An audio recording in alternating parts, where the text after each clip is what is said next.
Құрметті ардагерлер, мен бүгін сіздерді еске алып хат жазып отырмын. Міне сұм соғыстың аяқталып, еліміз ұлы жеңіс мерекесін тойлағанына да 75 жыл толып отыр.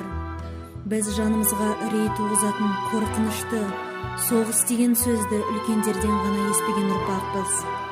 Сіздердің арқаларыңызда қайғы қасірет көрмей, кен байтақ, ұлан-ғайыр тәуелсіз елде тұрамыз. Отан алдындағы, келешек ұрпақ алдында жасаған ерлігіңізді, батылдығыңызды, батырлығыңызды ешқашан ұмытпаспын. Сіздерге алғысым шексіз. Қанша алғыс айтсам да көп болмайды. Әлі де сіздер барда өзімді еркін ұстап, ешкімнен қорықпаймын. Себебі сіздердің жауынгерлік рухтарыңыз мені және менің елімді жаудан құтқарады деп сеніммен айта аламын.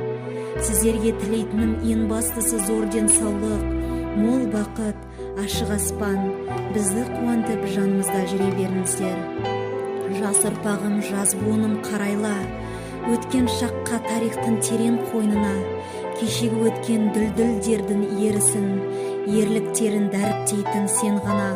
Сыйла оларды құрметтеп шыңға теңеп, жырлар жасшы арыстанға оны теңеп, шалқып жүрген осы күннің арқасы, қаһармандар ардагерлер еңбегі.